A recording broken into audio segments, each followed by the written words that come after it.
The Vatican is attacked by a group of violent professional thieves. Obviously, the knights seem to be just another one of the bunch for the Vatican guards, known as the Pontifical Swiss Guard, but the thieves begin to make a sophisticated and methodical plan to infiltrate the Vatican Museum. A hacker breaks into the security system and shuts down the surveillance cameras, allowing the rest to successfully infiltrate using a device to blow up one of the walls. To no one's surprise, the guards are unable to stop the attack since, as can be seen, they are literally still using medieval weaponry to protect the most expensive museum in the world. Everything seems to be going smoothly for the group of robbers as they quickly reach the target location. However, the robbers get carried away by adrenaline and curiosity to the point that they are unable to notice that a sleek giant white rabbit is watching them from the shadows.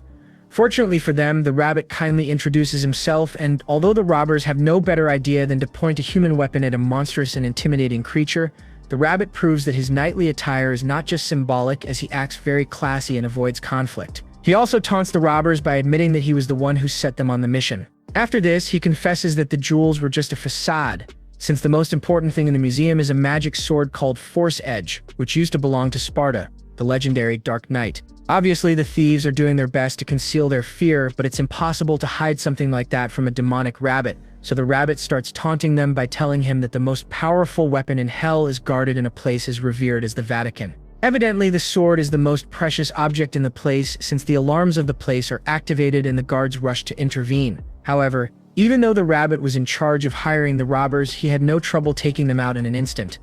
The guards arrive on the scene a few moments later, but fear keeps them from acting, as not only are they in shock at seeing a giant white rabbit, but they have just been witness to what the rabbit is capable of. The demon announces that the world is about to change, ushering in something he calls the Age of the Demon. After this, he flips a switch and blows up the whole place. The guards try to flee, but the building begins to collapse rapidly because of the fire. The story jumps scenes and features a woman and her little baby strolling through the city streets. A man suddenly gets in the woman's way and trips her, knocking her purse to the ground. The woman immediately bends down to pick up her belongings while saying nice and kind things to the man. After this, the girl begins to point out to her mother that she has lost one of her toys in a dark, lonely alley. Obviously, the woman has not yet realized that a demon has taken her little girl's body to lure her into a trap, so she wanders into the alley, and although it is usually criminals who take advantage of alleys, in this case the waifu is surprised by 3 horrible demons. Fortunately for her, a Chad named Dante suddenly appears and starts defending her in the most epic and cool way possible. Literally, the young man takes out each of the demons with pure acrobatics and epic moves. Obviously, the woman is completely bewildered and scared. However, when she sees her savior acting like a teenage lout, she stops being afraid of him. The young man reveals that the whole area has been attacked by demons lately, so he was hired to investigate the place. The waifu wonders what kind of clients could make such a request, but omits any kind of words when she sees the young man suddenly turn around to see Ellie, her little baby girl. However, as the woman prepares to leave the place, Ellie begins to radically change shape, revealing that the demon had taken her form. Dante begins to struggle with the monster, but the woman beats him and takes her baby away, as she did not see what happened. Meanwhile, the news of the attack on the Vatican goes viral around the world. In fact, the media broadcast a video in which a mysterious and terrifying silhouette appears flying over the Vatican. The news shocks the world as no one can explain the attack. In fact, there is no suspect involved, which makes things even more difficult. Politicians from all countries take advantage of the tragedy to do dirty campaigning, which causes a major diplomatic crisis between several countries around the world. However, top US officials secretly meet with Dr. Fisher, one of the world's most prestigious theoretical physicists. Dr. Fisher claims that the attack may have been engineered by a group of demons, which baffles everyone in the room except for the vice president, who treats the subject very seriously. The president asks if there is a convincing theory regarding the appearance of the demons, so Dr. Fisher begins to explain that humans and demons have almost identical DNA, which makes him think that these demons live in an alternate universe and probably have a common ancestor with humans. In addition, Dr. Fisher reveals that they have found an interdimensional rift that serves as a bridge between the 2 universes. However, a quantum interference field has been blocking the bridge for thousands of years, but to everyone's surprise, Dr. Fisher reveals that from time to time certain portals open up in the bridge due to some natural disturbances in the field, allowing some minor demons to pass through. Fortunately, the portals are very unstable, which prevents more complex molecular structures from entering the human world. The VP reveals that Dr. Fisher works at Darkcom, an independent dimensional security firm funded by private investors. In fact, he himself is one of the company's investors. One of Darkcom's workers suddenly enters the premises and interrupts the meeting with an urgent reason they have found the recordings from one of the burglars' helmets. Dr. Fisher plays the tape so everyone sees what the giant white rabbit did and is horrified. Also, the audio on the recording is extremely clear so they hear perfectly what the rabbit mentioned about the coming demonic age. Upon hearing this, the vice president declares holy war. Furthermore, the vice president understands that the rabbit used a riddle by saying that they should find a hunter to make him come out of the burrow, so he orders to look for the clandestine demon hunters. After this, a group of special forces scour the whole city looking for all the demon hunters in a friendly way. Meanwhile, the world's coolest demon hunter enjoys an ice cream in a 50s diner. However, he begins to sense an evil presence in the place and proves that he has superhuman abilities as he is able to see in slow motion everything that is happening, so he saves everyone in the place from a sudden demonic attack. A demon unleashes a fire on the place, so Dante prepares to fight. However, his jaw drops when he sees his brother, whom Dante believed to be dead, emerging from the flames. After a few seconds of shock, Dante reacts and begins to fight as he realizes that he is facing the demon he saw in him, which is capable of taking different forms. Meanwhile, one of the demon hunters is interrogated by Darkcom's Special Forces group, who obtain valuable information about a man named Enzo Farino, a man from the underworld who is in business with demon hunters. Obviously, Darkcom and the government manage to easily track down Enzo, who has no problem collaborating with them. In fact, Enzo bluntly explains how he met the White Rabbit, revealing that it's not unusual for him to meet such creatures as it's an everyday occurrence in a business as peculiar as his. Enzo reveals that the White Rabbit hired him to finish off some demons that were wreaking havoc in the western part of the city, which surprises Darkcom as they can't believe that a demon would take care of other demons like that.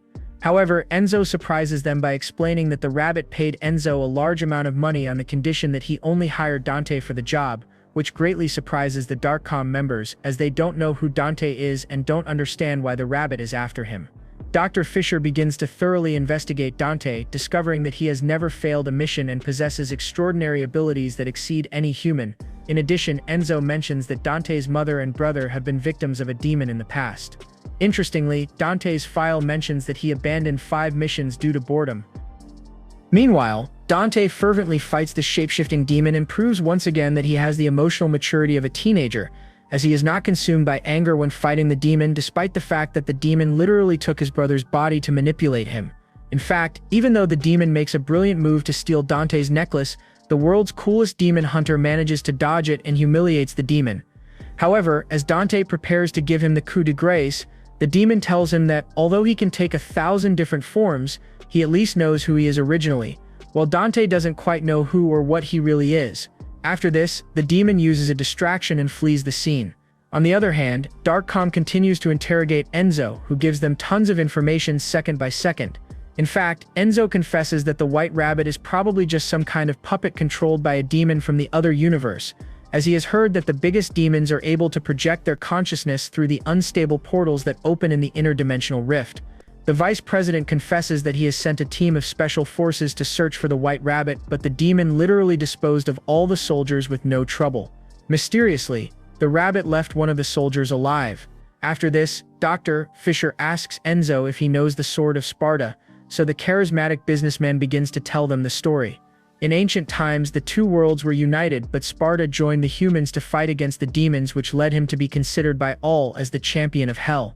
Sparta used his sword and a magical amulet to divide the two worlds. He also divided the amulet into 2 equal parts to avoid being tracked. Upon hearing this, Dr. Fisher is extremely excited as he has found extremely valuable information in these statements. Zooming in on the sword taken by the rabbit in the Vatican, he discovers that there is an empty slot, so he intuits that the White Rabbit is behind the magic amulet. Evidently, the demons have a very advanced understanding of quantum principles since the amulet is a transmitter. Each part generates half of the transmission, while Sparta's sword serves as a decoder. If someone manages to unite the 2 halves of the amulet inside Sparta's sword, the 2 worlds would be united again, which would mean the end of the human species. Upon hearing this, the vice president reveals that the rabbit has already gotten hold of one of the 2 halves of the amulet, and it is only a matter of time before he gets hold of the other half, so they must hurry. At that moment, Anders, the only survivor of the White Rabbit's attack, enters the scene and reveals that the rabbit mentioned that he has already tried to get the amulet but failed in the attempt, so the vice president realizes that he must use Enzo to get closer to Dante. Early the next day, the president meets with the demon hunters he gathered the day before thanks to Darkcom's special forces. The vice president begins to explain the situation without beating around the bush, asking the hunters to find Dante's whereabouts as soon as possible. Obviously, he reveals that the main objective of the mission is to obtain the amulet around his neck, and that they have permission to use all kinds of force during combat, since the world depends on that amulet. However, although the hunters are a bit frightened to hear the vice president's pessimism, they begin to laugh at the sight of Dante's pictures. One of the scariest hunters in the place interrupts the laughter by mentioning that Dante's skills are on another level, making it clear that he could take them all down without even mussing his hair. He also reveals that Dante saved his life in the past, so he refuses to put his life in danger again. However, the hunter quickly changes his mind, since even though he was literally running away from the place, he decides to accept the mission upon hearing that the government will pay $500,000 to whoever is responsible for getting hold of the amulet.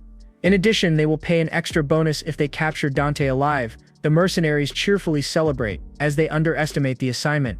In fact, they even get annoyed with the members of the Special Forces group, but the vice president insists on their participation, as they will be in charge of escorting the target once they complete the mission. Vice President Baines ends the meeting, so the mercenaries begin to leave the scene.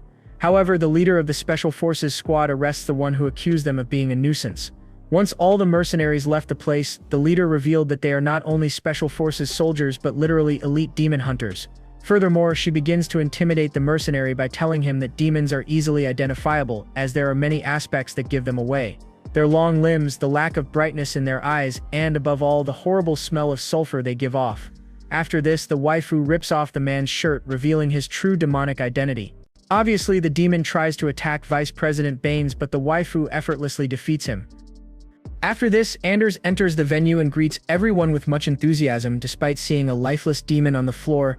Baines explains that Anders will be an honorary member of the team, as he considers it impossible for his survival to have been the work of chance. Mary obviously distrusts him, but Baines tells her that she has his full backing. In the evening, Enzo pays an unexpected visit to Dante's house. Seeing that Dante is nowhere to be found, he begins to panic, as the whole place looks very gloomy and dark. Obviously, Dante surprises Enzo in an intimidating way, as he knows perfectly well the reason for Enzo's visit. Surprisingly, Dante doesn't seem to be furious at all and just wants to make Enzo, who is literally live-streaming the conversation, tense up.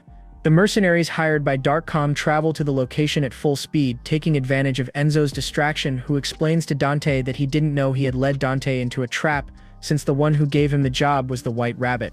Obviously, this would be ridiculous to any normal person, but to Dante this sounds totally logical and possible. After this, Enzo gives Dante a suitcase of money because although he literally led him into a trap, he is a businessman and does not break his word. Besides, he and Dante have an almost brotherly relationship, so they are never offended by each other. In fact, Dante knows perfectly well that Enzo is just stalling until a group of mercenaries arrive on the scene, and Enzo also knows perfectly well that Dante is aware of this, so he tells him that he must protect his necklace, as the mercenaries will try to take it from him. In fact, Enzo reveals that the mercenaries were hired by the vice president of the nation, so they will do anything to get the necklace. However, Dante confesses that the necklace was a gift from his mother, and as it is the only memory he has of her, he will protect it with his life. After this, Dante prepares to receive the mercenaries, so he looks at Enzo with complicity to work out a plan. The mercenaries burst in just a few seconds later and begin to inspect the place thoroughly, as the entire apartment is dark. Dante disguises Enzo and places him under the only light in the entire apartment. The leader of the first group of mercenaries falls completely into the trap, and while trying to free Enzo, Dante wipes out the entire squad in the coolest way possible. Besides the fact that he does it in moments, he doesn't spill a drop of blood, since he is dedicated to hunting demons, not humans. In fact, the mercenaries' skills are so inferior that Dante takes the time to mock them over and over again. After this, Dante releases Enzo from the gags and prepares to receive the other mercenary groups. Obviously, Dante asks Enzo for explanations of what is going on, as he doesn't understand why everyone is desperate to keep a simple family heirloom. However, Dante knows that Enzo doesn't have that information, otherwise he would have offered to sell it to them from the beginning. After this, Dante turns on his jukebox and starts playing his playlist, making it clear that he is a rock lover. Meanwhile, the mercenary groups begin to infiltrate the building in orderly waves. To the surprise of all the mercenaries, Dante is able to take down each of the squads without any problems. In fact, the mercenaries prove once again that they are rookies, as Dante uses his amulet as a bait over and over again, making it clear that he is on another level. To add some excitement to the fight, Dante receives a mortal wound, so the mercenaries begin to celebrate. However, they are all dumbfounded to see that Dante's wound regenerates completely in milliseconds. Meanwhile, outside Dante's house, Darkcom's Special Forces group awaits orders to intervene. One of the mercenaries is broadcasting everything that is happening live, so the elite soldiers are perplexed to see that Dante is able to heal his body in milliseconds. The soldiers all look at Dr. Fisher as if they are waiting for an explanation, but he states that he does not yet have any hypotheses on this. However, Mary states that she has a theory and is about to confirm it. The mercenary who was afraid to confront Dante shows up on the scene and interrupts the fight to offer the world's coolest demon hunter a deal. Dante recognizes the man quickly as he has a very peculiar face, not to mention that he's bigger than a full-grown gorilla.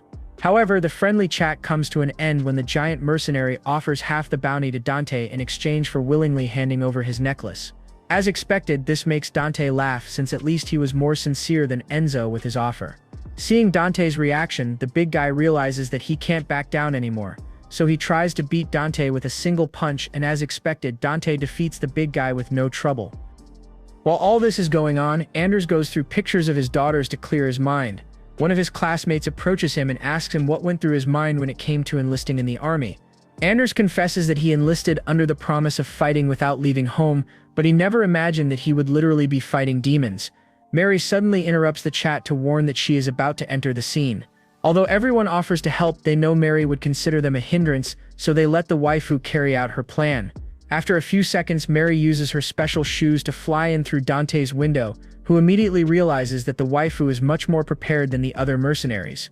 In fact, Mary uses the mercenaries as a decoy and uses a special hook to snatch the necklace from Dante, who tried his best to dodge the projectile without noticing that the waifu was actually trying to take the necklace from him. After this, Mary leaves the place using a smoke screen as a distraction. Obviously, Enzo does not miss the opportunity and mocks Dante. Mary runs at full speed across the rooftops of the city as she knows that Dante is able to reach her in a few seconds. Obviously, Mary already had a plan prepared for this, so she attacks Dante with special projectiles, but she gets a surprise that leaves her cold. The anti-demon projectiles do not harm Dante. In fact, Dante jokes about this as Mary rips off his shirt to test Dante's demonic nature. However, the waifu mentions that Dante possesses demonic blood, so he is a hybrid. This upsets Dante, so he destroys one of Mary's weapons and continues to pursue her. As expected, Dante manages to destroy the waifu's escape route and corners her. However, Dante proves that he is a gentleman, and instead of mistreating the waifu, he seizes the moment to interrogate her before removing her necklace. The waifu fails to identify whether Dante is faking his anger, as his feelings seem very real. In fact, Dante does his best to convince Mary, but the waifu makes him reflect on his superhuman abilities. However, Mary was only tricking Dante and buying some time to lure him into a trap. The waifu proves she's a genius strategist and uses a shape-shifting device to escape the place with Dante's necklace, who is dumbfounded to realize there's someone as cool as him, so it takes a few seconds before he starts chasing Mary again. Unfortunately for him, the waifu was leading him into a trap again. Dante destroys a metal door but quickly discovers that he literally just got locked in the back of an armored van. After this, the waifu appears and uses cutting-edge technology to disable Dante, who is barely able to comprehend what is happening. In fact, the waifu takes advantage of the moment to place a nano chip in Dante. A flashback sets the story in the past to briefly narrate Mary's story. Before becoming a demon-hunting waifu, Mary was a little girl who was called Mary. Mary spent her days reading stories about demons and gradually began to develop a deep hatred for them. In fact, she demonstrated an enormous commitment to protecting humanity at an early age and forced others to have the same sense of duty as she did. One day, after going to see a demon movie at the cinema with her parents, Mary sees a situation that turned her fondness for hating demons into an obsession. While Mary and her parents were waiting for the subway, they begin to be chased by a strange and unpleasant man, who quickly reveals his demonic nature. Mary's parents immediately start running, not noticing that their daughter is literally determined to defeat the demon. The girl's mother returns to try to save her daughter, but the subway appears on the scene at that very moment and wipes out the demon who was just trying to get through the station.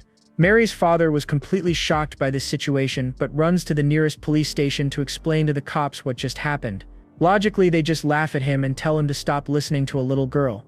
Weeks later, Mary notices that her parents have started fighting a lot more than usual due to this incident, as Mary's father literally put his life aside to start investigating demons, as he can't get over the fact that he was left in shock instead of protecting his family. This greatly affected Mary, who empathized with her father's obsession with defeating demons. Back in the present, Mary deals with the ironic and childish comments of Dante, who still doesn't understand why he was taken prisoner and why they took away the necklace his mother gave him. In addition, it is revealed that the squad travels in an orderly fashion on the road to protect the necklace and get Dante to Darkcom headquarters. Meanwhile, Dr. Fisher takes advantage of the state-of-the-art technology in the vans to analyze the necklace. Thanks to this, the scientist confirms the theory he has been working on for months. The amulet emits half of the quantum interference pattern. One of the soldiers proposes to destroy the amulet, which shows that he has not understood the doctor's explanation at all, since the only reason why the two worlds have not yet unified is because the amulets are responsible for keeping them apart. In reality, the natural state of both worlds is to be united, and they are only kept apart thanks to the quantum interference caused by the amulets. Dante wastes no time and comes up with a plan to escape, so he does his best to try to explain the plan to Enzo with metaphors, as he doesn't want Mary to notice this.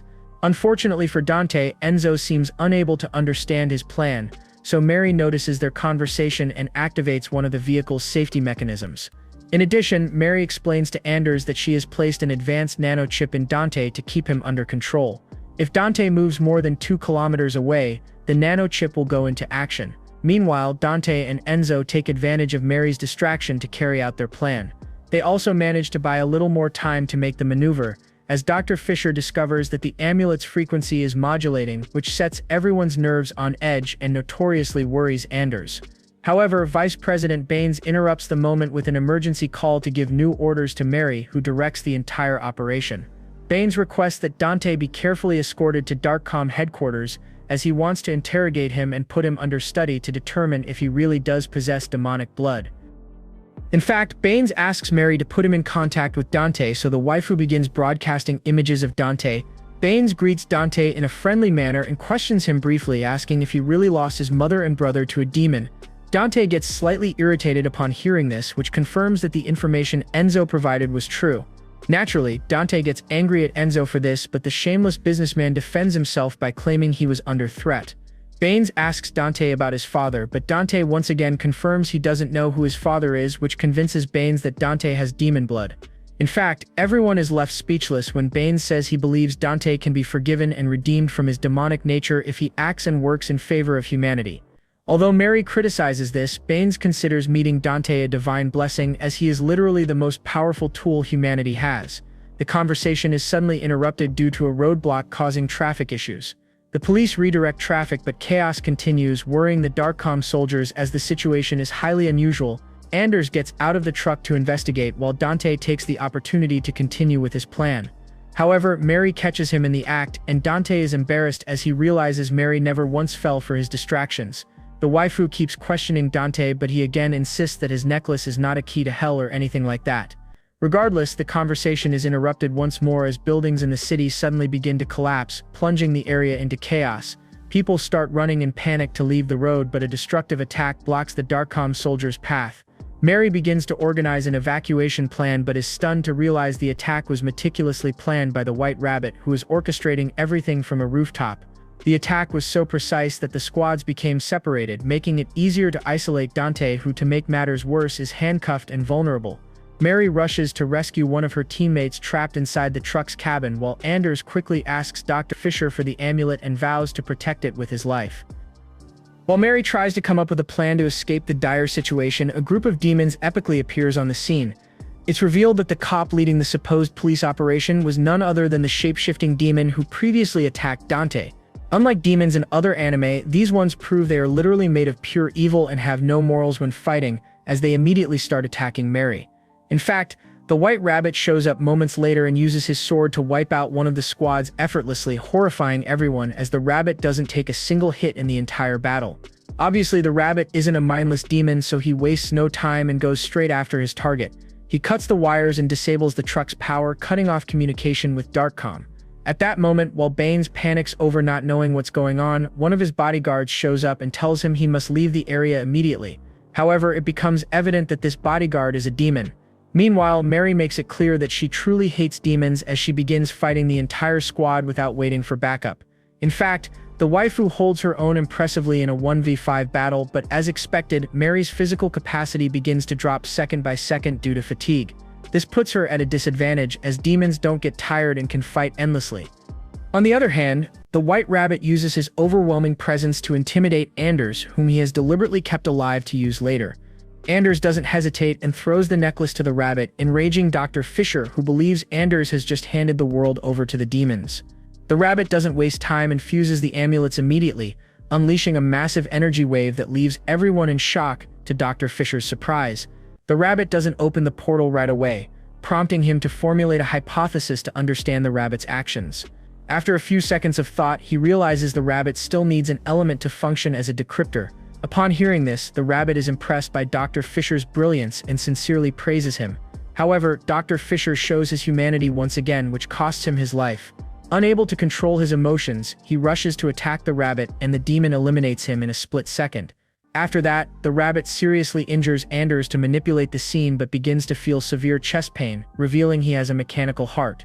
Dr. Fisher takes advantage of the moment and uses his last breath to launch a lethal attack on the rabbit. Unfortunately, Dr. Fisher's final moments don't live up to his prestigious scientific career, as he makes a fool of himself trying to kill the rabbit and dies in the most ridiculous way possible. Anders seizes the rabbit's distraction and uses the switch to free Dante, who rushes to retrieve his sword and attack the rabbit to reclaim his amulet. However, the rabbit quickly changes his mind and decides to attack a school bus, knowing Dante will drop everything to save innocent lives. The rabbit uses this to escape and sends one of his demons after Enzo, so Dante risks his life once more to save him. However, one of the demons quickly takes Enzo hostage and orders a retreat. The other demons obey and begin fleeing the area while mocking Mary, whom they consider incapable of defeating them. After this, Dante gets on a motorcycle and delivers the most cliché speech in anime history. However, he treats the viewers to one of the most epic chase scenes ever. Dante literally wipes out every demon in the coolest way possible. After successfully evading and defeating the demons, Dante catches up to the white rabbit. However, he goes too far and the control device Mary placed on him activates, leaving Dante completely vulnerable. Obviously, all of this was part of the rabbit's plan. Meanwhile, the shape-shifting demon steals the appearance of one of the Darkcom hunters. The only survivors of the rabbit's attack gather to organize a counterattack. Obviously, everyone is still in shock since they had never fought such powerful demons before. As Dr. Fisher had explained, the strongest demons weren't supposed to be able to cross the portals. Mary regroups everyone and tells them to get ready to attack the rabbit, as she planted a tracker in the amulet and can monitor its location minute by minute. The shape-shifting demon uses the appearance it stole in the previous scene to deceive Mary, who is trying to help Anders. However, after gaining Mary's trust, the demon reveals its true identity to Anders and threatens him. Meanwhile, Dante and the others are taken onto a plane. While unconscious, Dante remembers the day he received his amulet. He and his brother Virgil used to fight a lot when they were kids, and even though they didn't realize it at the time, they had superhuman abilities. Fortunately, their mother knew how to handle them and with great sweetness was able to calm them down. Dante regains consciousness and realizes there isn't much to celebrate. He's a prisoner again. Luckily, Enzo is at his side, so at least he won't get bored. However, Bane suddenly interrupts their conversation and introduces himself. To everyone's surprise, Dante doesn't even recognize the Vice President of the United States. The demons enter and interrupt the conversation to intimidate Dante, who mocks them for having the most cliché appearance ever. The demons get irritated but don't have time to argue, as the rabbit left a very clear order, showed Dante a recorded message. Baines takes advantage of the demon's struggle with the video player and tries to persuade Dante to fight alongside humanity, convinced there's a divine plan involving Dante fighting demons. In fact, Baines believes he himself has also been given a divine mission. The demons interrupt the conversation again as they finally manage to get the CD into the player and everyone stops to watch the message. The rabbit reveals that everyone on the plane's life depends on Dante. Meanwhile, the Darkcom hunters track the amulet in real time and reach the location within minutes. They infiltrate the building in an orderly fashion and prepare for the final battle. As they organize and wait for reinforcements, the building's doors suddenly close, plunging the place into darkness. The hunters realize they've walked into a trap and get ready to fight as the rabbit uses the building's speakers to call his subordinates. It's also revealed that the place is full of refugees from the other world who live in very poor conditions. The refugees lock their doors, forbidden from interacting with humans. The Darkcom hunters walk silently through the building, unaware that there's an infiltrator among them. One of the waifus is ambushed from behind by a demon. Everyone mourns the loss, but there's no time to grieve, as chaos erupts almost instantly. The same demons they fought earlier reappear and start killing the hunters swiftly. Mary begins to panic at the tragic loss of her comrades but does her best not to give up and survive the assault. Mary manages to escape using one of the elevators, but the demons begin searching the building for her, so she doesn't waste time thinking about her teammates even though the image of the tragedy is burned into her mind. After a few minutes, the waifu reaches the top floor and prepares to find the rabbit. Meanwhile, the rabbit keeps everyone on edge in the plane by revealing the full story of Sparta. He also claims Sparta is Dante's father and suggests Dante was chosen as the guardian of the amulet, which acts as a bridge between both worlds. The rabbit keeps insulting Sparta's honor and legacy, stating that it's up to Dante to preserve it and that humanity's hope remains thanks to him. After this, the rabbit finally explains why everyone's life depends on Dante. The plane is literally a flying death trap and only Dante can save them, but he must activate something called the devil trigger to do so. The tension becomes unbearable and Enzo breaks the ice by encouraging Dante, who doesn't believe a single word the rabbit says. Dante doesn't deny that his father might have been a demon, but he refuses to believe the story of Sparta or that his role is so important for humanity. However, the demons interrupt and confirm that everything the rabbit said is true as they live through the events that took place 2,000 years ago. Dante bursts out laughing, finding it absurd that his father could have lived that long. Obviously, Baines counters by saying demons don't have fragile lives like humans do. Enzo urges Dante to activate the devil trigger as soon as possible since the plane could crash at any moment, but Dante has no idea what the devil trigger even is. The demons begin provoking him, saying that if he couldn't save his mother or brother, he surely won't be able to save a bunch of strangers. Hearing this enrages Dante, and although he tries to stay calm, his wounds begin to heal faster than usual. He breaks free from his restraints and gets ready to fight. Meanwhile, Mary is doing her best to either find the rabbit or escape the building alive.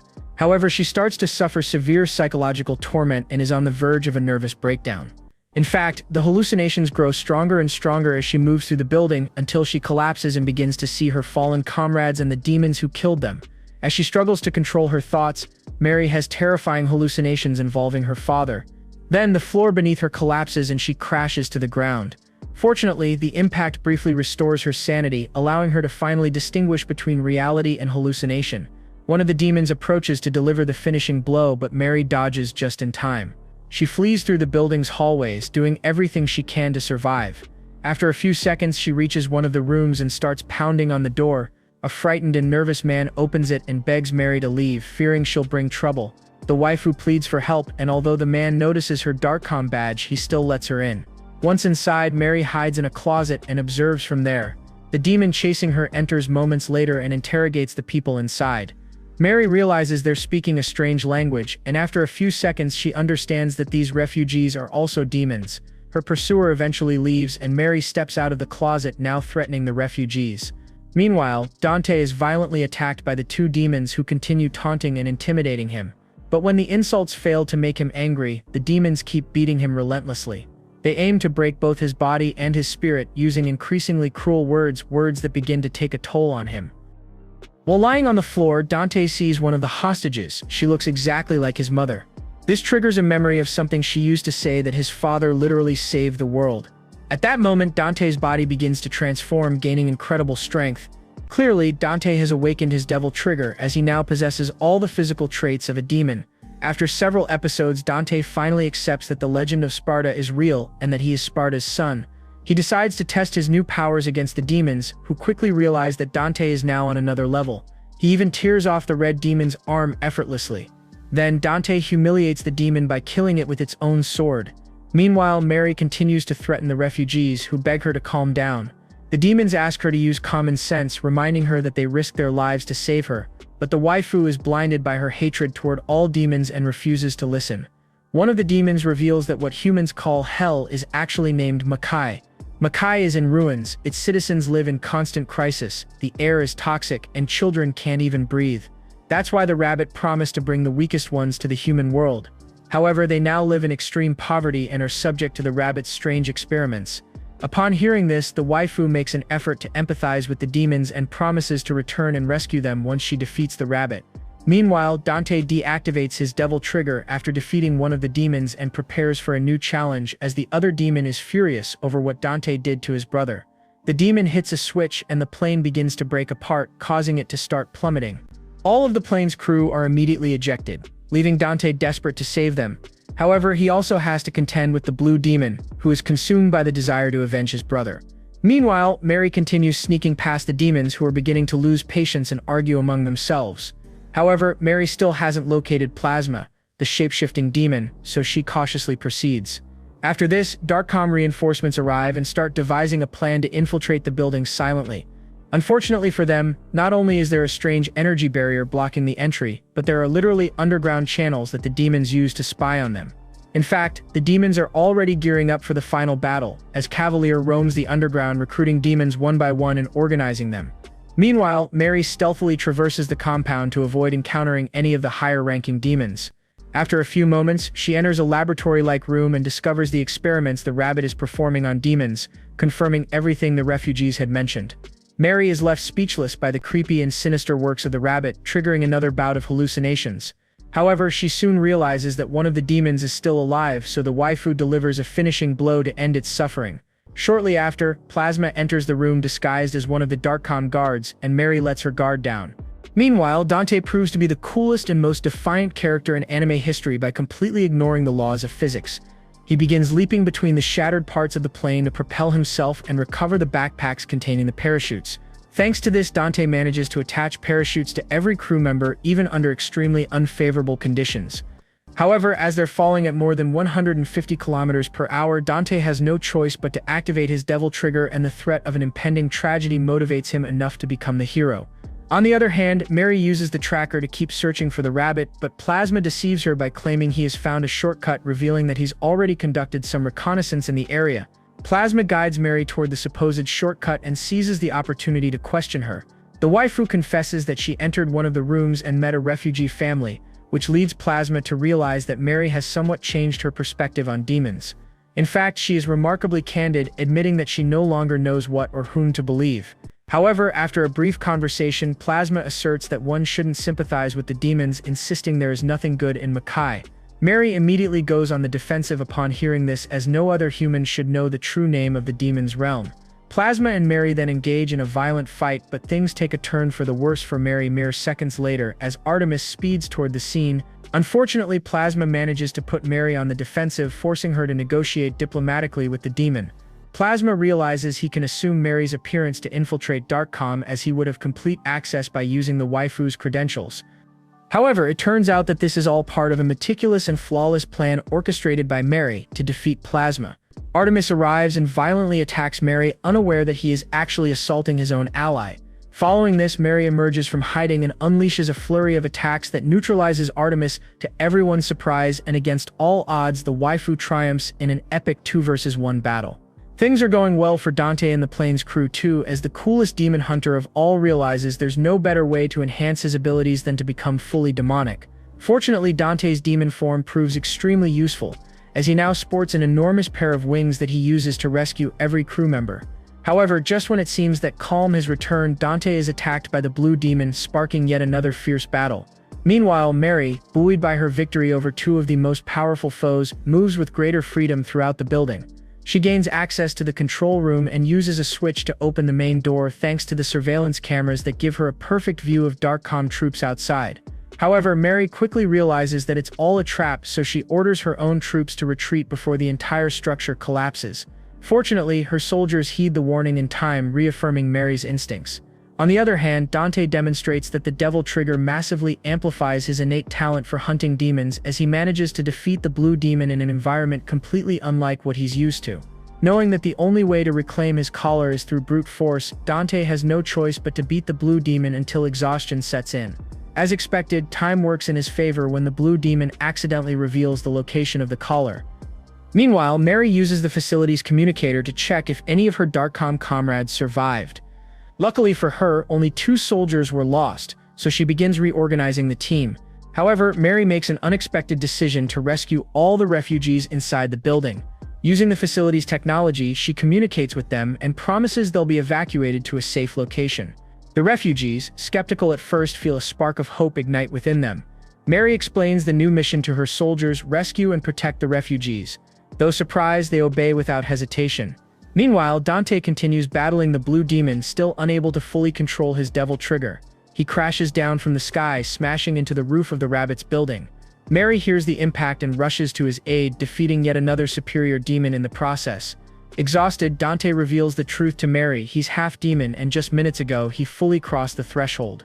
They reconcile and decide to search for the amulet, since the tracker indicates it's nearby. But they soon realize it's yet another of the rabbit's traps. The tracker was attached to a simple cup. Then the rabbit contacts them through the blue demon's transmitter, mocking them with his sadistic tone.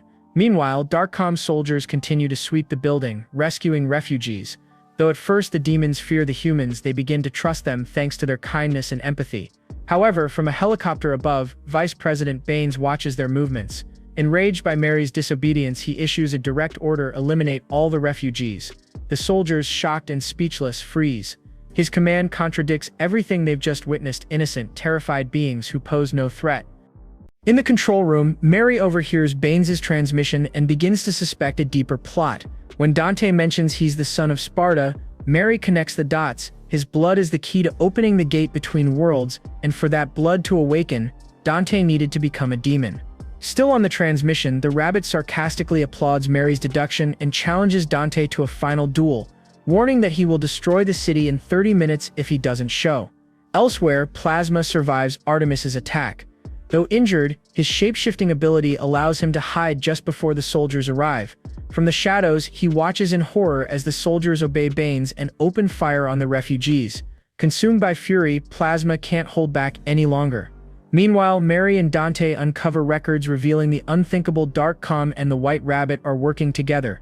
The resources, the technology, even political decisions, everything was connected from the very beginning. But there's no time to process the betrayal. Enraged beyond measure, Plasma activates the building's self-destruct mechanism. Sirens blare. The entire structure begins to collapse. Amid the rubble and flames, Dante manages to rescue Mary just in time and carries her out of the building. From above, Baines watches everything unfold with a satisfied smile, believing he has won. Episode 6 is completely focused on telling the story of Mary and an unknown orphan boy. Both had very similar childhoods, having experienced traumatic events and losing their parents at a very young age. Mary's father gradually descended into madness after the demon attack.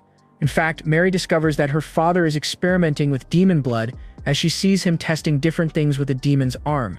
Obviously, this traumatizes Mary since her father's obsession has destroyed the family. Mary's mother spends the whole day crying, so the girl tries to distract herself by spending time outside the house.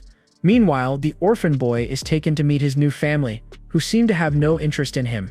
The boy is extremely creative, sensitive, and intelligent.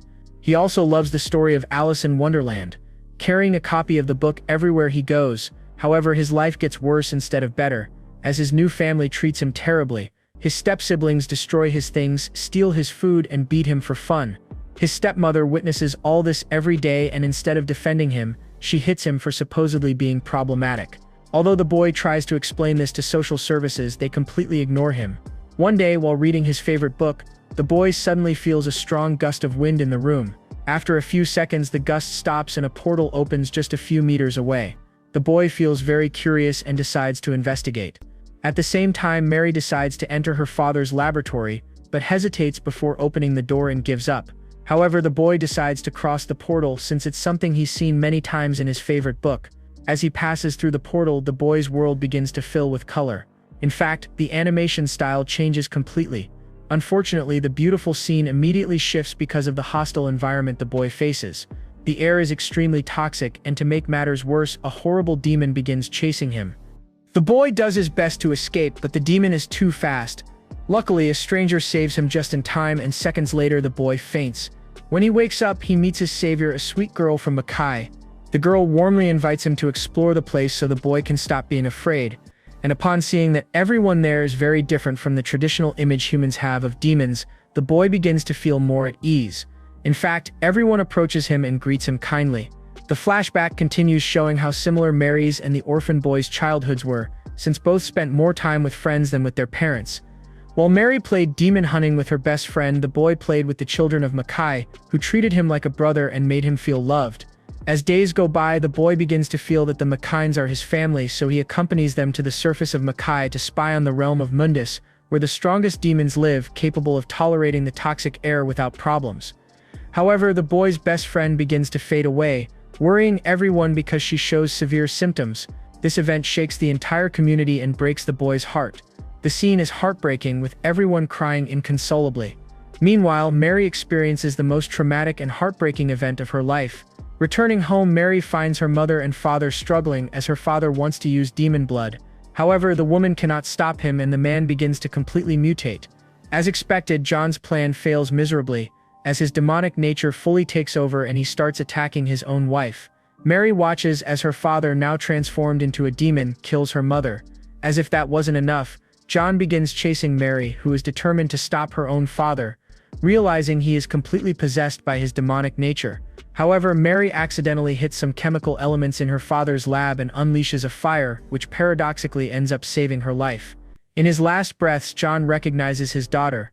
At the same time, the entire community bids farewell to the boy's best friend, giving us the saddest and most emotional scene of the anime, paralleling Mary's heartbreaking goodbye with her parents. The flashback jumps forward in time, revealing the exact moment Mary arrived at Darkcom's facilities to join them. Meanwhile, the boy spends his days developing a technological device to open a portal to the human world. The Mycans follow the boy, who is no longer a child, to one of the realm's borders. The young man uses the device, and to everyone's surprise, it works perfectly. They all cross the portal and cry with joy upon breathing fresh, clean air, while Mary continues to rise through Darkcom's ranks. Because of this, she obtains confidential information about the Mycans' whereabouts, who live happily and peacefully in an abandoned place. Days later, Mary and her subordinates visit that place and wipe out a small group of Mycans. However, minutes later, they see a portal open nearby and decide to investigate. At that moment, the Mycans cross the portal just in time before being attacked by a horrible demon. However, they find the tragic scene and seconds later discover they are being ambushed by Darkcom. Surprisingly, Mary orders her subordinates to stop attacking when she sees the young man, who tries to explain what is happening. The waifu is stunned as she has never seen anything like this, and although the young man tries to convince the Darkcom soldiers that the Mycans are peaceful, Mary remains skeptical. However, just as she is about to listen to the young man's explanation, a horrible demon crosses the portal and begins attacking the Mycans, so Mary orders her soldiers to retreat and uses her ace up her sleeve to defeat the demon, even though it literally causes the destruction of the place. Unfortunately, no Mycan survives the tragedy, causing the young man to completely descend into madness and cry inconsolably. After this, the flashback jumps again and reveals that we have seen the true identity of the rabbit throughout the entire episode. After the Mycan tragedy, the young man changed completely and became obsessed with destroying Darkcom. He also adopts the demonic nature by using a valvular heart to mix his blood. Back in the present, the rabbit returns to Makai, making it clear that the toxic air no longer affects him. In fact, Makai looks even worse than before, completely desolate, gloomy, and ruined. As he moves forward, the rabbit starts feeling a sharp pain in his chest, so he has to readjust his valve heart again. The reason for the rabbit's visit is revealed moments later. In a gloomy cavern, a demon patiently waits for the rabbit. As usual, the rabbit gets straight to the point and tells the demon that all the information was correct. Dante is Sparta's son and the amulets react to his blood. The demon even drips a drop of blood onto the combined amulet necklace and demonstrates this by using the blood of Virgil, Dante's brother, to prove it. The demon hands the rabbit Virgil's blood and tells him he needs both brothers to break the barrier. After this, there's an awkward and tense moment as the demon takes the rabbit's sword and says he couldn't handle such a gigantic power. However, the rabbit shows he's not intimidated by anyone and grabs the sword back. Then, the rabbit peacefully leaves and returns to the human world through the portal. Meanwhile, Mary and Dante regain consciousness after the building collapse. As expected, Mary blushes when she realizes she literally fell on top of Dante. Mary stands up and notices the place is completely destroyed, leaving her speechless because she didn't expect such a scale of tragedy. On the verge of tears, Mary lets rage consume her and prepares to help Dante defeat the rabbit, wanting to avenge all her Darkcom comrades and the innocent inhabitants of Makai. Dante reminds her she should go alone, but she makes it clear the rabbit won't play fair, so there's no need to respect his rules. However, Dante notices Mary is obsessed with revenge and tries to make her reflect by talking about what he felt while fighting the blue demon. Unfortunately for him, Mary doesn't change her mind at all. In fact, she injures Dante's leg and locks him inside one of the armored trucks because she doesn't want the rabbit to get his blood.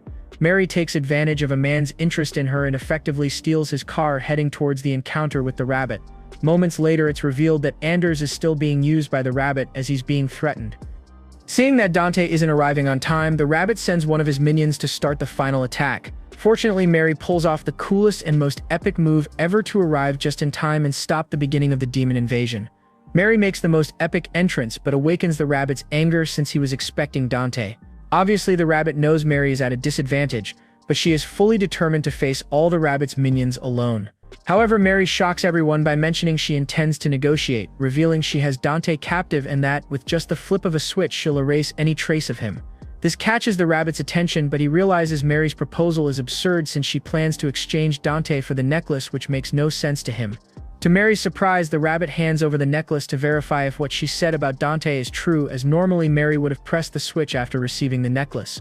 Instead, Mary activates the switch immediately after hearing this and begins an epic battle to protect the necklace. Unfortunately, after fighting many demons at once, Mary is poisoned with a substance that completely paralyzes her. This leaves her completely vulnerable to the demon's attacks. Obviously, the rabbit takes advantage to recover the necklace and decides to leave for the other world again. Fortunately, Dante arrives just in time and saves Mary at the exact moment, which frustrates her since Dante's blood is the only thing missing for her plan. However, the rabbit uses the device to show Dante the portal, explaining that he can visit the world he belongs to. He also reveals that Mundus, the emperor who rules Mackay with an iron fist, wiped out Dante's family. Ironically, Mundus came to power because Sparta divided the two worlds. Dante becomes very curious about the other world and tells the demon he will go there on the condition that he promises not to harm Mary. The rabbit orders his demons to leave Mary alone. Crossing the portal, Dante is speechless as he immediately realizes the place is completely destroyed. He starts feeling sad, breathing the toxic air, so the rabbit reminds him that everything he sees in Mackay is Sparta's fault. Then the rabbit kicks Dante in the back, pushing him through the portal. Back in the other world, the rabbit reveals that the device he created locates and prolongs the duration of portals that spontaneously and randomly appear due to quantum instability of the barrier. Paradoxically, the rabbit reveals his plan and tries to negotiate with Dante to avoid unnecessary conflict. He explains that his intention is to bring all Mackay inhabitants to the human world by breaking the barrier. By making Dante experience the toxic air of Mackay, the rabbit hoped Dante would understand the plight of the innocent Mackay residents, but Dante refuses to abandon all humans, so the rabbit realizes Dante won't voluntarily give a drop of his blood. Obviously, the rabbit has no choice but to obtain Dante's blood by traditional means. However, Dante proves why he is the coolest demon hunter in the world and starts fighting each demon in an epic way. Then Cavalier intervenes and proves why he's more powerful than 100 minor demons combined by stripping Dante of his sword, forcing Dante to use a minor demon's body as a shield. Thanks to this, Dante recovers his sword and continues fighting Cavalier on equal footing while all the demons watch the fight as if it were an event. Obviously, Mary doesn't waste time and uses the distraction to stealthily crawl forward. Cavalier kicks Dante into the portal, so the fight continues in Mackay. As expected, Dante starts feeling the effects of the toxic air, so he rushes to return to the human world as soon as possible. Fortunately, he manages to counterattack and sends Cavalier back through the portal, bringing the fight back to the human world. Mary uses her wireless device to launch a surprise attack, but the rabbit notices and stops it. Dante tries to help Mary, but Cavalier interrupts just in time and throws him back into the portal. The rabbit is left alone with Mary as all the demons cross the portal to finish Dante off and get some drops of his blood. The rabbit delivers the most epic speech in the anime, telling Mary everything he's done was necessary to save future generations, revealing he's not a villain or enemy. He also admits regretting the sacrifices he had to make to prevent the true enemy, a truly terrifying villain, from appearing. Then, the rabbit reveals his true identity, leaving Mary speechless as she recognizes him and starts recalling the refugee incident. The rabbit prepares to deliver the final blow to Mary, but not before telling her she is also a cruel experiment of Darkcom. Fortunately, Dante crosses the portal at that exact moment and captures the rabbit's attention, making him pause to watch the scene. Dante uses the devil trigger to push Cavalier toward the portal, and thanks to the power gained from awakening his demon nature, manages to leave part of the demon's body outside the portal. He uses the rabbit's device to defeat Cavalier in the most epic and strange way possible. After this, Dante starts running toward the rabbit to attack him, and after realizing he's not actually a rabbit, he seems to regain confidence, landing a devastating blow and throwing him off a cliff. However, the rabbit grabs his necklace at the last moment to save it from the fall. The rabbit says goodbye to Dante by cutting the necklace chain, but not before reminding him that he wasted the chance to fix what Sparta did. After this, Dante and Mary notice that Darkcom reinforcements arrive at that precise moment in a helicopter. In fact, Baines also arrives and declares that the Holy War has begun. However, seconds later it is revealed that the rabbit is still alive and sacrifices one of his subordinates to survive, since he needs to consume more blood to keep his valve heart functioning. Unfortunately, his valve heart starts malfunctioning and the rabbit begins to mutate monstrously. Meanwhile, Darkcom soldiers are cleaning up the battlefield, which catches Dante's attention since he had always wondered why he never found any evidence of demons. For the first time, the waifu peacefully asks Dante for the amulet, but the coolest hunter ever refuses, believing he is the most capable person to protect it. The waifu understands this, as the amulet holds great sentimental value for him. Mary wants to give the necklace to Baines but realizes Dante prefers to keep it. While the soldiers clean the scene, Anders notices the rabbit's portal device and quietly approaches it. Enzo interrupts Mary and Dante to tell them what he discussed with Baines during the helicopter ride, but Baines suddenly appears and cuts him off. Baines interrogates Mary about Sparta's sword, and the waifu reveals the rabbit took it with him when he fell into the water, which upsets the vice president. However, Baines admits he can tolerate Mary's inefficiency but doubts her loyalty. The waifu thinks Baines is upset about the loss of several soldier squads but is shocked to see he doesn't care, believing it was a necessary sacrifice. Baines' coldness terrifies Mary because he thinks exactly like the rabbit. The vice president demands the amulet from Mary, but Dante interrupts and says the amulet also fell into the river with the rabbit. Baines asks the waifu if what Dante says is true. Mary lies, claiming she was attacked with a poison that paralyzed her and she didn't see what happened to the amulet. Baines reminds Dante again that he must choose a side as the final battle is approaching. As expected, the hunter dodges the proposal, saying he didn't start any war and isn't responsible for his ancestors' actions. In fact, he ironically comments that Darkcom could be considered the real culprits of the conflict. Obviously, Baines orders his soldiers to prepare to attack Dante, refusing to let him leave without the amulet. He also tells Mary to put Dante under custody, and when the waifu objects, he insists it's an order, not a request. However, while Mary tries to find an excuse, the rabbit appears transformed into a giant demon.